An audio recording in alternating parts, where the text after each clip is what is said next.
Hello friend, welcome back my channel. आज मैं आपको जो मैंने सीड्स लगाए हुए थे, मेरे पास काफ़ी पुराना बीज पड़ा हुआ था पिटूनिया का और भी प्लांट्स का। तो उसमें से ये पिटूनिया के जो बीज हैं वो जर्मिनेट हो चुके हैं। ये जो सीड्स लगाए थे, मुझे लगा नहीं था कि ये जर्मिनेट होंगे, लेकिन आधे से ज़्यादा जो बीज हैं वो प्लांट में बदल चुके हैं। ये आपको छोटे छोटे से प्लांट दिख रहे हैं। ये सारे प्लांट जो हैं पिटूनिया के हैं। इसके साथ ही मैंने कैलेंडुला के सीड भी डाले हुए थे, जिसमें 3-4 प्लांट निकल चुके हैं पहले ही, और कुछ अभी धीरे धीरे निकल रहे हैं। और भी मैंने फूलों के बीज डाले हुए थे, जो बहुत पुराना बीज था मेरे पास। इसमें भी जर्मिनेट है बहुत धीमी गति से। कहीं पर 1 प्लांट है, कहीं पे 2 हैं, ऐसे निकल रहे हैं। तो ये धीरे धीरे निकल जाएंगे। आज का मेरा मेन जो टॉपिक है वो यूका प्लांट पर है फ्रेंड। तो आज हम यूका प्लांट की इस वाली वैरायटी पे बात करेंगे। ये अनानास की तरह दिखने वाला एक प्लांट है। यूका की एक वैरायटी है। यूका प्लांट की कई सारी वैरायटी हैं। मेरे पास इस समय 2 तरह के प्लांट हैं। ये वाली वैरायटी जो है बहुत सुंदर है, और वो आप शेप में भी रख सकते हैं। थोड़ा सा प्लांट बड़ा होगा तो इसको आप अलग अलग शेप में रख सकते हैं। दूसरी वैरायटी है सिल्वर यूका, जो मेरे पास है इस समय, लेकिन ये काफ़ी फैल जाते हैं फ्रेंड, बहुत ज़्यादा बड़े होते हैं। तो इनको कटिंग से आप लगा सकते हैं, प्रोपगेट कर सकते हैं, और इनके जो बेबी प्लांट हैं उनको भी आप सेपरेट करके लगा सकते हैं। ये बहुत इजी टू ग्रो प्लांट है। आप इसको इंडोर में ना रख के ऐसी जगह पे रखिए जहाँ पर इसको जो है 2-3 घंटे की धूप आती हो, और जहाँ पर प्रॉपर इसको जो है रोशनी मिलती रहे। तो इंडोर में रखेंगे तो ये प्लांट जो है बहुत अच्छी ग्रोथ में नहीं रहेगा। तो सनलाइट मिलती रहनी चाहिए, और थोड़ा सा इसको ब्राइट सनलाइट में कम से कम में रहनी चाहिए। ये प्लांट देखिए, ये एक मैंने रिपोर्ट कर दिया था पहले ही, और दूसरा ये इसी पॉट में था। इस पॉट में अब ये रूट बाउंडिंग हो रही है, क्योंकि पहले वाले को मैंने चेक करा था तो बहुत रूट जो है इसमें रूट बाउंड हो चुका था। तो इनको मैं इसको आज रिपोर्ट करूँगी। और है ये काफ़ी ज़्यादा बढ़ जाते हैं, इनको मुझे कटिंग करनी पड़ती है, और बीच से स्टेम कटिंग करके आप उसको दूसरा प्लांट भी तैयार कर सकते हैं। ये बीच से अगर आप काट के इसको दूसरी जगह लगा देंगे, तो यहाँ से तने से काट के लगा देंगे तो ये एक नया प्लांट तैयार हो जाएगा, और उसी तने से 2 जगह से आपको 2 प्लांट निकलते हुए दिखाई देंगे। तो इसको अगर आप शेप में रखना चाहते हैं तो ये उतना अच्छा लुक नहीं देता है।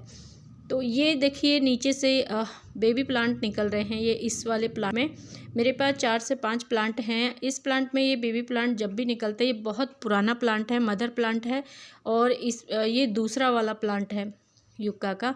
तो इसमें भी बेबी प्लांट निकल रहे हैं दोनों तरफ से। जब भी ये थोड़ा सा बड़े हो जाएं, इसमें 1-2 इंच इनकी जो नीचे से ऊपर को आने लगे स्टेम, तो 2 इंच की स्टेम इनकी दिखने लगे, तो आप इनको काट के नया प्लांट तैयार कर सकते हैं। तो आज हम यूका की ये वाली जो वैरायटी है, जो अनानास की तरह दिखती है, इसके पत्ते, इसको इसमें से हटाऊंगी मैं। जब भी आप यूका प्लांट घर पे ला रहे हैं या इसके बेबी प्लांट से सेपरेट कर रहे हैं, तो आप फरवरी के मंथ में करें। फरवरी, मार्च, अप्रैल, मई तक आप कर सकते हैं।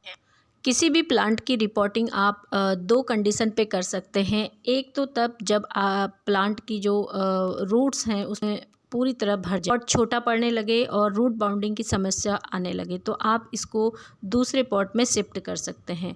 दूसरी कंडीशन, जब इसके बेबी प्लांट बहुत ज़्यादा निकलने लगे, तब भी आप इसको बेबी प्लांट को निकाल के एक बार इसकी रिपोर्टिंग ज़रूर करें, वरना प्लांट की ग्रोथ जो है रुकी है।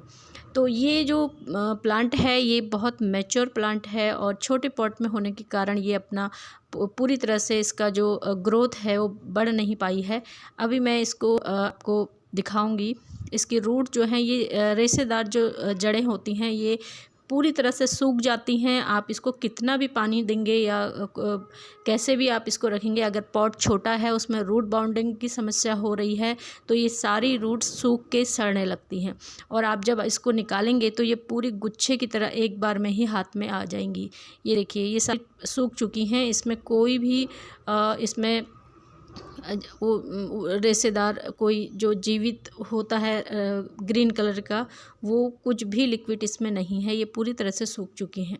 तो ये रिपोर्टिंग मांग रहा है प्लांट, तो इस समय आप इनको रिपोर्ट। तो ये जो रूट ऊपर की हैं, ये रूट से कोई दिक्कत नहीं होती, रूट्स फिर बन जाती हैं। इनमें एक अंदर की तरफ और भी रूट बनी होती हैं, जो इससे पहले आप इसको जितनी भी पीली पड़ी हुई पत्तियां हैं, ये इनको सारी पत्तियों को आप हटा दीजिए, ताकि इसमें नया फिर से शुरू हो सके। तो ये डोरमेंसी का पीरियड है, इस समय पत्तियां कटाई छटाई नहीं करनी चाहिए, लेकिन ये प्लांट बहुत ज़्यादा सुस्त अवस्था में जा रहा है, तो मुझे इसकी पत्तियां हटानी पड़ेंगी। आप लोग अपने प्लांट की रिपोर्टिंग या इसकी कटाई छटाई आप फरवरी के बाद कर सकते हैं, इस समय ना करें। तो मैं इसकी सिर्फ येलो लीव्स हटा रही हूँ, बाकी जो डैमेज लीव्स हैं उन्हीं को हटाऊँगी, और बाकी मैं प्लांट को और डिस्टर्ब नहीं करूँगी, क्योंकि रूट्स पहले ही इसकी डिस्टर्ब हो चुकी हैं, सारी सूख चुकी हैं। प्लांट को फिर से सरवाइव करने में, ठीक से ग्रोथ में आने में थोड़ा समय लगेगा। फरवरी मार्च से ये बहुत अच्छी ग्रोथ स्टार्ट कर देगा। वैसे भी ये प्लांट बहुत स्लो ग्रोथ में रहते हैं, बहुत जल्दी ग्रोथ इनकी नहीं हो पाती है। तो ये जो प्लांट हैं, इनकी रूट्स जो की तरफ जाती हैं बहुत गहराई में, और जब प्लांट को सूखापन महसूस होता है, इसमें पानी की कमी होती है, तो इसमें एक रूट्स निकलती हैं जड़ों की तरफ से, जो ये गाजर जैसी मूली की तरह मतलब मोटी होती हैं थोड़ा सा। ये देखिए, ये सेल जैसे निकलते हैं। कुछ लोग इनको बेबी प्लांट समझते हैं, लेकिन ये रूट्स होती हैं, बेबी प्लांट नहीं होते हैं। ये रूट्स निकलती हैं, ये इसलिए निकलती हैं जब प्लांट को पानी की ज़रूरत होती है, और ये जो रूट्स होती हैं ये पानी की कमी को पूरा करते हैं। और अगर ये पॉट बड़ा होता या ये ज़मीन पे लगा होता, तो ये रूट्स बहुत तेज़ी से गहराई में फैलती रहती।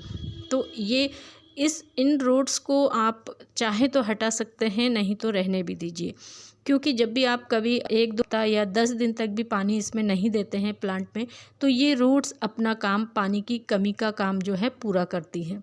तो इसको मैं छोटे पॉट से, इसमें लगा था ये छोटे वाले ब्लैक में, अब मैं इससे इस वाले पॉट में शिफ्ट कर दूँगी। और अभी इनका जो ग्रोथ का समय है वो अभी थोड़ा 1-2 महीने नहीं होगा। फरवरी से ये प्लांट बिल्कुल अच्छी अवस्था में हो जाएगा।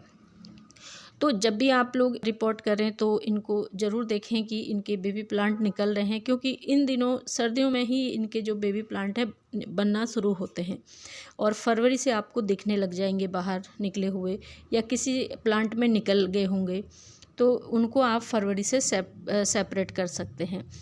तो पानी की बात करें फ्रेंड, इसमें आप पानी जब भी देंगे भर भर के दें, अच्छे से दें, बिल्कुल तर होने तक। उसके बाद आप हफ्तों भर भी नहीं देंगे तो इस प्लांट को कोई फ़र्क नहीं पड़ता। तो आप पानी कम दीजिए प्लांट को, और बिल्कुल इंडोर में महीने महीने तक इंडोर में ना रखें। इनको थोड़ा बहुत धूप की ज़रूरत ज़रूर पड़ती है। वैसे तो ये आउटडोर प्लांट है, लेकिन आप इसको घर के अंदर रख रहे हैं तो 2-3 घंटे की सनलाइट ज़रूरी है। तो ये दूसरा प्लांट है, दोनों ही बराबर हैं, लेकिन इसकी कंडीशन ज़्यादा ख़राब थी, तो इसको मैं पहले ही रिपोर्ट कर चुकी हूँ। यूका प्लांट को समर में आप कभी भी सूखा ना रखें, क्योंकि इसकी जो रूट्स होती हैं वो बहुत गहराई में जाती हैं। इसके लिए आपको इसमें रिवर सैंड बहुत कम मिलानी है, जिससे ये जो गार्डन सॉइल है उसको आप ज़्यादा मिलाएं, तभी इसकी जो रूट्स हैं गर्मियों में ख़राब नहीं होंगी। तो ये दोनों ही प्लांट अब रिपोर्ट हो चुके हैं। आप लोग अगर इसको से तैयार कर रहे हैं तो फरवरी में करें, अभी ना करें। इस समय इनके बेबी प्लांट निकलेंगे और धीरे धीरे फरवरी से आपको बाहर निकले हुए दिख जाएंगे। तो ये जो इस समय जो डॉर्मेंसी का टाइम होता है, जिसमें ग्रोथ थोड़ा रुक जाती है, तो इस समय ये अपने बेबी प्लांट को निकालने की प्रक्रिया शुरू होता है इस प्लांट में। तो इसको आप सनलाइट में ज़रूर रखें, पानी कम दीजिए। रिपोर्टिंग 2 ही कंडीशन में करें, पहले मैं बता चुकी हूँ।